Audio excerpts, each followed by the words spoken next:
Good morning. ये हमारी BSc part 2 organic chemistry की क्लास है।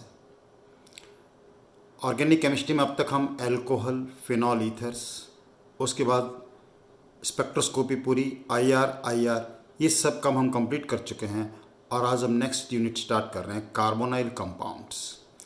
ऑर्गेनिक में कार्बोनाइल कंपाउंड सबसे इम्पॉर्टेंट होता है, तो चलो शुरू करते हैं। Carbonyl compounds.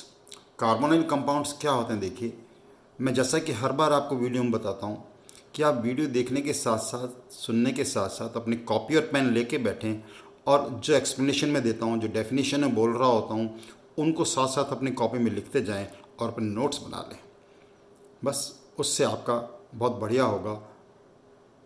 ओके, चलो शुरू करते हैं। Carbonyl compounds. तो कार्बोनाइल कंपाउंड्स क्या होते हैं? देखो, वे ऑर्गेनिक कंपाउंड्स जिनमें C double bond O group पाया जाता है उन्हें कार्बोनाइल कंपाउंड्स कहते हैं। Compounds containing C double bond O functional group are called carbonyl compounds. अब देखिए, जितने भी कार्बोनाइल कंपाउंड्स होते हैं हमारे पास, उनको हम हमेशा दो भागों में बांट देते हैं, एल्डिहाइड्स एंड कीटोन्स। यानी एल्डिहाइड और कीटोन हमेशा साथ साथ पढ़े जाते हैं, एल्डिहाइड्स एंड कीटोन्स। देखो फ़र्क क्या होता है फंक्शनल ग्रुप का। देखिए, दो वैलेंसी वैकेंट है। अगर हमारे पास एल्डिहाइड्स हैं तो उसके अंदर क्या होगा? एक तो होगा आर और दूसरा क्या होगा? एच। यानी एल्डिहाइड में जो फंक्शनल ग्रुप बन गया वो क्या बन गया? C H O. एल्डिहाइड में फंक्शनल ग्रुप क्या बन गया? C H O. और यहाँ जो आर हो सकता है, ये आर क्या हो सकता है? एच भी हो सकता है, कोई एल्काइल ग्रुप हो सकता है, या कोई और एराइल ग्रुप भी हो सकता है। सी एच ओ जरूर रहेगा। अगर ये सी एच ओ है, आर कुछ भी और है, एच आर और, तो इसको क्या बोलते हैं? एल्डिहाइड्स। इसका मतलब एल्डिहाइड्स में ये हमेशा ध्यान रखना होता है, एमसीक्यू के हिसाब से बड़ा इंपॉर्टेंट क्वेश्चन होता है, मिनिमम नंबर ऑफ कार्बन। न्यूनतम कितने कार्बन होने चाहिए एल्डिहाइड के लिए? एक कार्बन हो तो एल्डिहाइड बन सकता है, क्योंकि अगर यहाँ एच होगा तो एक कार्बन का एल्डिहाइड पॉसिबल है। तो एल्डिहाइड का फंक्शनल ग्रुप क्या हो गया? C H O. आर यहाँ क्या हो सकता है? कोई हाइड्रोजन हो सकता है, कोई दूसरा एल्काइल ग्रुप या एराइल ग्रुप, या कोई साइक्लिक कंपाउंड, कुछ भी हो सकता है। Okay, ketones. कीटोन्स में क्या होता है कि ये दोनों जो वैलेंसी हैं, इनकी जगह क्या लगे होते हैं? आर लगे होते हैं। आर, एच नहीं होता इनमें, एच नहीं होता। ओके, इससे बहुत ज़्यादा डिफरेंस आया था इनकी प्रॉपर्टीज़ में। तो इनका फंक्शनल ग्रुप क्या? R R C double bond हो। अब यहाँ क्या हो सकता है? R is equal to R हो सकता है, R is not equal to R हो सकता है। और जितने भी आर हैं, एल्काइल ग्रुप हो सकते हैं। R can be any alkyl group, can be any aryl group. Alkyl group हो सकता है, एराइल ग्रुप हो सकता है, दोनों सेम हो सकते हैं, दोनों अलग अलग हो सकते हैं। दोनों अगर सेम होते हैं तो उन्हें हम क्या बोल देते हैं? सिंपल टर्मिनोलॉजी है, सिंपल कीटोन्स, साधारण कीटोन्स। और अगर दोनों अलग अलग हैं तो उन्हें क्या बोल देते हैं? Mixed ketones. Mixed ketones. अब अगर मिनिमम नंबर की बात करें, जैसे हमने पहले कहा था, तो आप बता सकते हो। देखो, मिनिमम नंबर ऑफ कार्बन, कम से कम 3 कार्बन होंगे तभी कीटोन हो सकता है। 3 कार्बन से कम का कीटोन पॉसिबल नहीं होगा। Minimum number of carbon ketone में कितने होंगे? हमेशा मिनिमम नंबर ऑफ कार्बन जरूर ध्यान रखा करो। हर जगह मैं बताता हूँ आपको जब भी अपन चैप्टर शुरू करते हैं किसी भी कंपाउंड के लिए। ओके, सबसे पहले हम देखते हैं कि एल्डिहाइड कीटोन। मैंने कहा कि बहुत बड़ा डिफरेंस, हालांकि ये डिफरेंस बिल्कुल जैसे जैसे बाद में चलेंगे काम आएगा, पहले हम नॉमेनक्लेचर और आइसोमेरिज्म करेंगे इसका। लेकिन दो इंपॉर्टेंट डिफरेंस जो हैं, दो इंपॉर्टेंट पॉइंट आपको हमेशा ध्यान रखना है एल्डिहाइड और कीटोन्स के बारे में। वो दो इंपॉर्टेंट पॉइंट आपके दिमाग में फिट हो जाने चाहिए, तब, क्योंकि लंबा चैप्टर है, बहुत सारी रिएक्शंस इसके अंदर आती हैं। और दो इंपॉर्टेंट पॉइंट बताता हूँ मैं आपको। देखो, एल्डिहाइड्स जो होते हैं, पहला इंपॉर्टेंट पॉइंट हमेशा याद रखो कि aldehydes are easily oxidise. Aldehyde का आसानी से ऑक्सीकरण हो जाता है, जबकि कीटोन्स का नहीं होता। Whereas ketones are not oxidised easily. Ketones का ऑक्सीकरण आसानी से नहीं होता। दूसरा जो इंपॉर्टेंट पॉइंट है वो क्या चीज़ है? Aldehydes are more reactive towards nucleophilic addition reaction. जितने भी कार्बोनाइल कंपाउंड्स हैं ये नाभिक स्नेही योगात्मक अभिक्रियाएं देते हैं। एल्डिहाइड की क्रियाशीलता कीटोन से हमेशा बहुत ज़्यादा होती है। क्यों होती है इसके ऊपर आएंगे, लेकिन ये दो इंपॉर्टेंट पॉइंट मैंने शुरू में इसलिए बताया कि शुरू में आपके पढ़ा होगा, हमेशा ध्यान रखेंगे, हमेशा ध्यान रखो कि एल्डिहाइड्स का ऑक्सीकरण आसानी से हो जाता है, कीटोन्स का नहीं होता। Aldehydes are more reactive toward nucleophilic addition reaction as compare to ketones. Ketone की तुलना में नाभिक स्नेही योगात्मक अभिक्रिया के लिए एल्डिहाइड की क्रियाशीलता बहुत ज़्यादा होती है।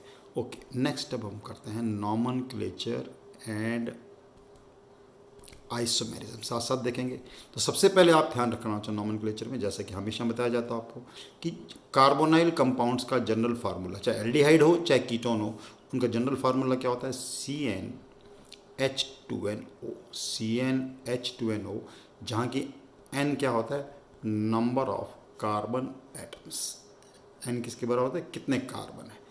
ओके, अब पहला फार्मूला क्या बनेगा? देखो पहला फार्मूला क्या बन जाएगा? n इज इक्वल टू 1 हो, if n is equal to 1 तो फार्मूला क्या बन जाएगा? CH2O। और आपने देख लिया एक ही कार्बन है, तो एक कार्बन का तो केवल एल्डिहाइड पॉसिबल हो सकता है, कीटोन तो पॉसिबल है ही नहीं, कीटोन की पॉसिबिलिटी नहीं होगी। तो एक कार्बन का एल्डिहाइड, तो एल्डिहाइड कौन सा एल्डिहाइड होगा? वो HC डबल बॉन्ड हो H, या हम इसको शॉर्ट में कैसे लिखते हैं, कंडेंस करके कैसे लिख देते हैं? HCH। जहाँ तक इनके कॉमन नेम का सवाल है, रूल सुनिए आप ध्यान से। कोई भी एसिड, इससे जो एल्डिहाइड्स ऑक्सीडेशन से जो एसिड बनते हैं, इसके कॉरस्पॉन्डिंग जो एसिड है, उस एसिड के नाम के आगे एक एसिड आएगा, एक एसिड हटा के क्या लगा दीजिए? एल्डिहाइड लगा दीजिए। जैसे फॉर्मिक एसिड, तो फॉर्मिक एसिड का एक एसिड हटाया और आपने लगा दिया एल्डिहाइड, तो नाम क्या बन गया? फॉर्मेल्डिहाइड। और आईयूपी सिस्टम में हमेशा इनको क्या बोलते हैं? एल्केनल। बस कितना आसान है, एल्केनल, यानी कितने कार्बन का एल्केन है उसका ई हटाओ और ई हटा के क्या लगा दीजिए आप? अल लगा दीजिए, नाम बन जाएगा आईयूपी सिस्टम में। बहुत ही आसान है, पहले ही पढ़ा हुआ होता है आपने। फॉर्मेल्डिहाइड एक कार्बन का एल्केन, मीथेन, तो आईयूपीसी नेम क्या बन जाएगा इसका? मीथेनल। आईयूपीसी नेम क्या बन गया इसका? Methanal. I hope this is clear. बहुत और कोई पॉसिबिलिटी है नहीं, एक ही कार्बन होता है। और ध्यान रखना formaldehyde most reactive toward nucleophilic addition reaction. Nucleophilic addition reaction के लिए क्वेश्चन आ जाए कौन सा कंपाउंड सबसे ज़्यादा रिएक्टिव है, तो वो कौन सा होता है? फॉर्मेल्डिहाइड। चलो नेक्स्ट लेते हैं, नंबर 2 फार्मूला लेते हैं। नंबर 2 N = 2 हो जाएगा, C2H4O। C2H4O। अब C2H4O, C2 आ गया। देखो अब C2, दो कार्बन का कीटोन तो पॉसिबल ही नहीं है, केवल एक एल्डिहाइड ही पॉसिबल होगा, और एक ही एल्डिहाइड होगा तो कौन सा होगा? CH3C double bond OH। दो कार्बन के एसिड को क्या बोलते हैं? Acetic acid. तो इस एसिटिक एसिड, देखो एक एसिड क्या लगाना है? एल्डिहाइड, तो एसिटल्डिहाइड, नाम क्या बन जाएगा? एसिटल्डिहाइड। दो कार्बन, आईयूपीसी नेम क्या बन जाएंगे इसके? इथेनल। और कोई आइसोमर इसका भी पॉसिबल नहीं है। ओके, नाम आपको हमेशा आ रहे हैं, बिल्कुल ठीक है। नेक्स्ट तीसरा फार्मूला लीजिए, क्या बन जाएगा? C3H6O। अब 3 कार्बन आ गए, 3 कार्बन का मतलब इसका कीटोन भी पॉसिबल होगा और एल्डिहाइड भी पॉसिबल होगा। कितने एल्डिहाइड पॉसिबल होंगे उसको देखने के लिए हम क्या करेंगे? 3 कार्बन है जैसे है ना, ओके, 3 कार्बन में से एक कार्बन तो चला जाएगा एल्डिहाइड ग्रुप में, एक कार्बन तो फंक्शनल ग्रुप में जाएगा एल्डिहाइड के। ध्यान से सुना इस पॉइंट को, देखो बचे कितने? 2 कार्बन। जितने कार्बन बचते हैं वो एल्काइल ग्रुप है, उस एल्काइल के आइसोमर आप देख लीजिए, उस एल्काइल के जितने आइसोमर होंगे उतने उसके, जैसे 2 कार्बन का इथाइल का एक ही आइसोमर होता है, इसका मतलब इससे केवल एक ही एल्डिहाइड बनेगा, CH3 CH2 CHO। इस एक एल्डिहाइड का नाम क्या हो जाएगा? नाम देखना, कॉमन सिस्टम में आईयूपीसी में फ़र्क होता है थोड़ा सा, प्रोपियोनिक एसिड बोलते हैं। 3 कार्बन के एसिड को क्या बोलते हैं? Propionic acid. तो प्रोपियोन एल्डिहाइड। और आईयूपीसी में क्या बोलेंगे इसको? Propanal. In IUPAC we will call it propanal. Okay, एक तो ये पॉसिबल हो गया अब एल्डिहाइड, लेकिन एक दूसरा कंपाउंड और पॉसिबल होगा इसका, वो क्या होगा? कीटोन और कीटोन। कीटोन कौन सा हो जाएगा? CH3CO CH3, दोनों तरफ सेम है, सिमेट्रिकल कीटोन है। कीटोन का नाम देखिए, कॉमन सिस्टम में जब नाम लिखते हैं तो हम क्या कहते हैं, जो एल्काइल ग्रुप लगे होते हैं उनको दो अगर सेम है तो डाई एल्काइल ट्राई एल्काइल लिख सकते हैं, है ना। और अगर दोनों अलग अलग हैं हमारे पास तो उन एल्काइल ग्रुप को कैसे लिख दीजिए, अल्फ़ाबेटिकल ऑर्डर में लिख दीजिए। जैसे यहाँ पे क्या आ जाएगा, दोनों सेम है, di methyl ketone, di methyl ketone. IUPAC में क्या बोलते हैं इनको, एल्केनॉन। आईयूपीसी में पहली बात, आईयूपीसी में क्या बोला जाता है इनको, एल्केनॉन। यानी जितने कार्बन का एल्केन है उसका ई हटा के आप क्या लगा दीजिए, ओ एन ए लगा दीजिए। ई हटा के क्या लगा दीजिए, ओ एन ए, नाम बन जाएगा एल्केनॉन। जैसे तीन कार्बन का एल्केन क्या होता है, प्रोपेन, तो नाम क्या बन गया इसका, propanone. Dimethyl ketone systematic common name है, लेकिन हमेशा इस कंपाउंड को किस नाम से जाना जाता है, इट इज़ कॉल्ड एसीटोन।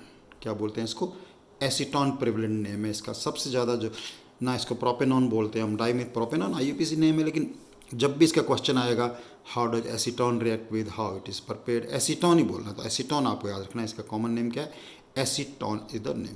तो दो ही आइसोमर हुए इस फार्मूला से, और कोई आइसोमर पॉसिबल नहीं है। चलो नेक्स्ट कंपाउंड देखते हैं। नेक्स्ट फार्मूला क्या बन गया हमारे पास, C4H8O, C4H8O। अब C4H8O मैंने अभी रूल बताया था आपको, पहले हम देखेंगे कितने एल्डिहाइड पॉसिबल हैं, कितने कीटोन पॉसिबल हैं। एल्डिहाइड देखने के लिए देखो, मैंने अभी रूल समझाया था उसके अकॉर्डिंग देखो। एल्डिहाइड देखने के लिए तरीका क्या होगा, CH, एक कार्बन चला गया, बचे कितने हमारे पास, 3 कार्बन।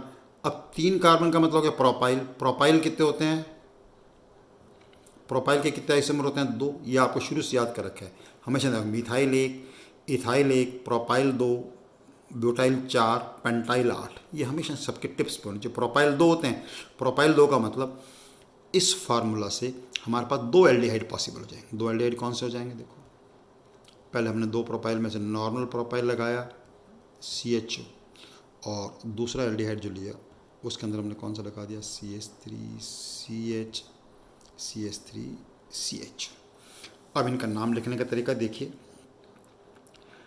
4 कार्बन के एसिड को हम क्या बोलते हैं, ब्यूटायरिक एसिड। तो कॉमन नेम क्या हो जाएगा, ब्यूटायर। इक एसिड का एल्डिहाइड, ब्यूटायर एल्डिहाइड। बिल्कुल कभी गलत नहीं होगा, नाम लिखना चाहिए, ब्यूटायर एल्डिहाइड। आईयूपीसी में क्या बोलेंगे इसको, ब्यूटेनल। एल्केनल 4 कार्बन का हो गया ब्यूटेनल। ओके, अब देखो यहाँ पर इसको बोलते हैं आइसोब्यूटायरिक एसिड। तो कॉमन नेम तो क्या हो गया इसका, आइसोब्यूटायर एल्डिहाइड, आइसोब्यूटायर एल्डिहाइड।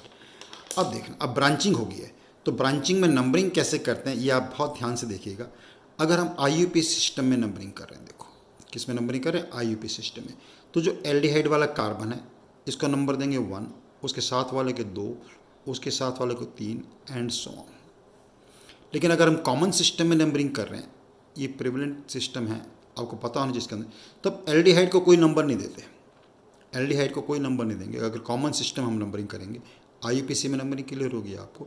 कॉमन देखो, कॉमन सिस्टम में नंबरिंग करेंगे तो क्या होगा, एल्डिहाइड का जो साथ वाला कार्बन है, एल्डिहाइड कोई नंबर नहीं देंगे।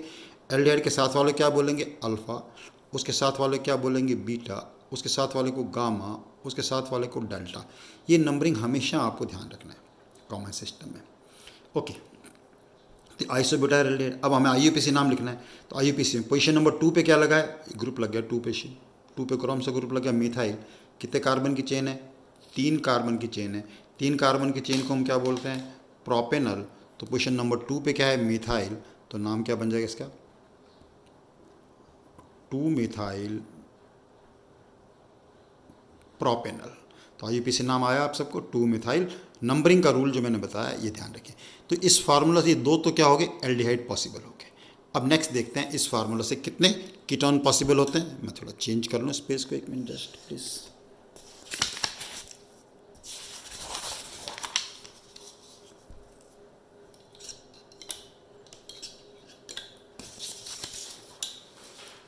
कीटोन्स देखने के लिए क्या तरीका देखना है आपको, देखो मैथड देखिए आप ध्यान से। कीटोन देखने के लिए एक कार्बन तो जाएगा ग्रुप में, 2 तरफ हमारे पास क्या आएंगे। अब कार्बन कितने बचे हमारे पास, 3 कार्बन बचे, तो 3 को हम कैसे बाइफरकेट कर सकते हैं, देखो 3 को बाइफरकेट करने का एक ही तरीका हो सकता है, 2 + 1। इथाइल का कोई आइसोमर नहीं होता, मिथाइल का, यानी 4 कार्बन से केवल एक ही कीटोन पॉसिबल है। ओके, तो इसका जो तीसरा आइसोमर बन जाएगा इस फार्मूला से, क्या नाम हो जाएगा उसका, वो कीटोन होगा। एक तरफ हमने 2 कार्बन का ग्रुप लगाया CH3CH2 C डबल बॉन्ड, और इधर क्या लगा दिया CH3। कॉमन नेम क्या बताया था, अगर दोनों एल्काइल ग्रुप अलग हैं तो उनके नाम आप अल्फ़ाबेटिकल ऑर्डर में लिखो, एक इथाइल है एक मिथाइल है, तो नाम क्या बन जाएगा, इथाइल मिथाइल कीटोन। आईयूपी सिस्टम में कीटोन्स में अगर नंबरिंग करने तो कैसे सिस्टम देता है, हम कीटो ग्रुप को नंबर कम से कम देना चाहते हैं। जैसे इधर से नंबरिंग करेंगे 1 2 3 4, इधर से नंबरिंग करेंगे तो इसको नंबर मिलेगा 3, इसलिए ये नंबरिंग हमारी करेक्ट है। 2 पोजीशन पे आ गया ऑन, ब्यूटेनॉन है, ब्यूटेनॉन ऑन की पोजीशन क्या है 2, तो क्या लिख देंगे 2 ब्यूटेनॉन। ओके, नेक्स्ट लेते हैं। नेक्स्ट फार्मूला हमारे पास क्या बन जाएगा, 4 कार्बन का। अब 4 कार्बन का तो ले लिया, 5 कार्बन का C5H10O, O2 O C5H10O, C5H10O, C5। अब आप बताइए मेरे को, C5H10 हम एग्जांपल ले रहे हैं, C5H10O, तो 5 कार्बन के कितने एल्डिहाइड पॉसिबल हो जाएंगे। मैं क्वेश्चन क्या पूछ रहा हूँ आपसे कि 5 कार्बन के कितने एल्डिहाइड पॉसिबल हो जाएंगे। मैंने रूल बताया था अभी आपको, वापस समझो रूल। CHO ग्रुप, एक ग्रुप चला गया हमारे पास, बचे कितने कार्बन, 4 कार्बन हो गए ब्यूटाइल, तो ब्यूटाइल के आइसोमर कितने होते हैं, 4 आइसोमर होते हैं, इसलिए इस फार्मूला से 4 एल्डिहाइड पॉसिबल हो जाएंगे। कौन कौन से 4 एल्डिहाइड पॉसिबल हो जाएंगे, देखो मैं लिखता हूँ CH3 CH2 CH2 नंबर 1, इनके IUPAC नाम ही लिख लेंगे जैसे जैसे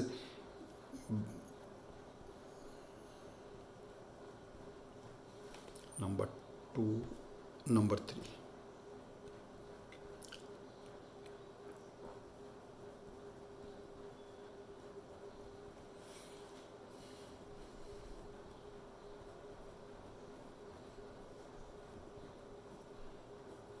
बस आइसोमर लिखने के लिए क्या आना चाहिए आपको कि ब्यूटाइल 4 होते हैं। देखो मैंने पहले क्या किया, नॉर्मल ब्यूटाइल लगाया, फिर आइसो ब्यूटाइल लगाया, फिर सेकेंडरी ब्यूटाइल लगाया, फिर टर्शियरी ब्यूटाइल, सब में एल्डिहाइड लगा दिया। अब कीटोन से पहले इनके नाम लिख लेते हैं, देखिए ध्यान से। अब देखो टर्मिनल पे है 1 2 3 5 कार्बन के एल्डिहाइड को हम क्या बोल देंगे, पेंटेनल।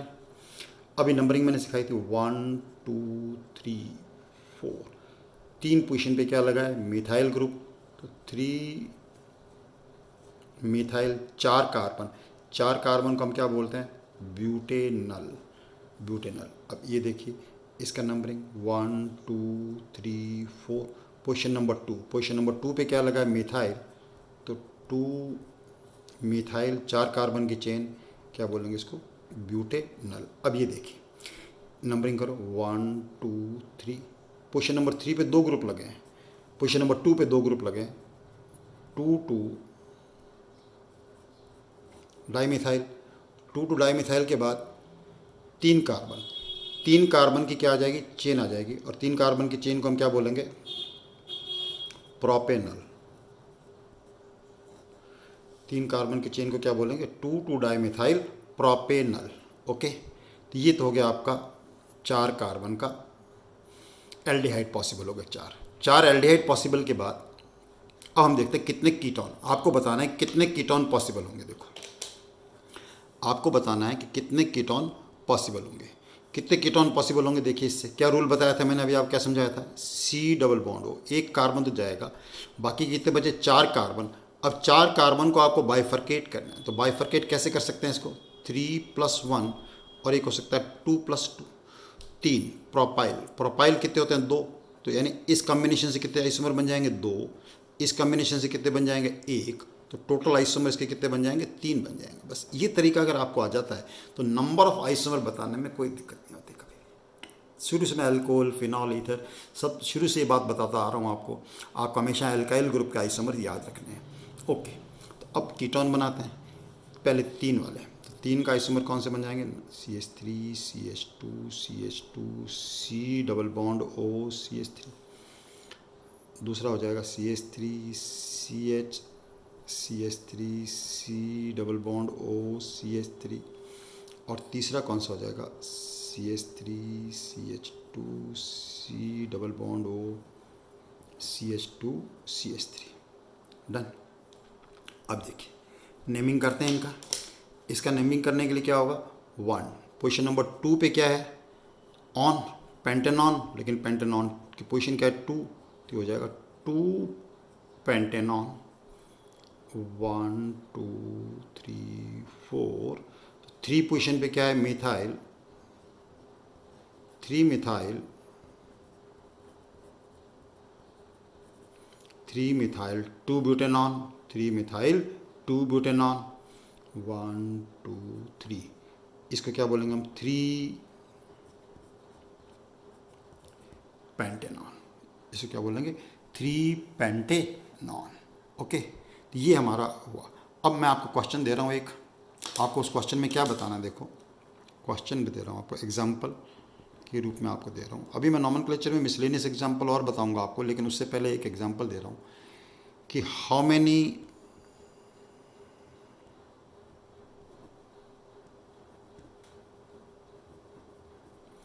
aldehydes and ketones